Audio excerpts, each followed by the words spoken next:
আমরা কিন্তু এখন দাঁড়িয়ে রয়েছি একদম মোহনচোলা যে হোমস্টে, একদম জয়ন্তী রিভারের পাশে রয়েছে কিন্তু টি হাউস প্যাটার্নের একটা বাম্বু কটেজ রয়েছে, যেখানে কিন্তু তোমরা রাত্রিবাস করতে পারবে মাত্র 1400 টাকায়, ফুডিং লজিং।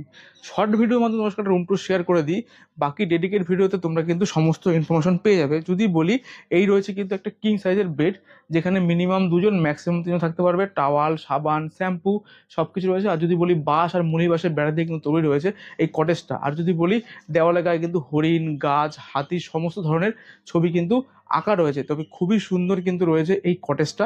ডেডিকেট ভিডিও তোমরা সব পেয়ে যাবে। এদিকে টি টেবিল রয়েছে, একটা মিরর রয়েছে, লাইট রয়েছে, হ্যাঙ্গার রয়েছে। আর যদি বলি, একটা বোর্ড ভাঙা জানি না, সেটা রয়েছে পাপোস। অ্যাটাচ ওয়াশরুম রয়েছে, একদম বিগ সাইজের পরিষ্কার পরিচ্ছন্ন বালতি, মগ, বেসিন, মিরর, উপরে শাওয়ার। এদিকে যদি ঘোরাও, ওয়েস্টার্ন প্যাটার্ন কোমোড রয়েছে। এবং কোনো রুমে কিন্তু গিজার ফ্যাসিলিটি নেই, তবে গিজারে যদি গরম জল লাগে তোমরা কিন্তু অবশ্যই বলবে, স্টাফ দাদারা তোমাদেরকে জল প্রোভাইড করে দেবে একদম ওয়াশরুম পর্যন্ত। কারণ এখানে ইলেকট্রিক সার্ভিসের অবশ্যই প্রবলেম রয়েছে বলেই কিন্তু এই গিজার সার্ভিসটা অ্যাভেলেবেল নেই। তো বাকি ডিটেলস তথ্য সংগ্রহ দেখতে হলে চলে যেতে হবে ডাব্লিউএস ইউটিউব চ্যানেলে বা ফেসবুক পেজ সুমুটে ডাব্লিউএসে। যদি তোমরা এখানে থাকতে চাও, স্ক্রিনে নাম্বার শো করে দিয়েছি, ফোন করো, বুকিং করো, ব্যাগপত্র গোটাও, চলে আসো জয়ন্তী রিভারের পাশে মোহনচোলা হোমস্টেতে রাত্রিবাস করার জন্য। আজকের মতো শর্ট ভিডিওটা এখানে শেষ, দেখা হচ্ছে ডেডিকেট ভিডিওতে। ডাব্লিউএস ইউটিউব চ্যানেল, ততক্ষণ টাটা।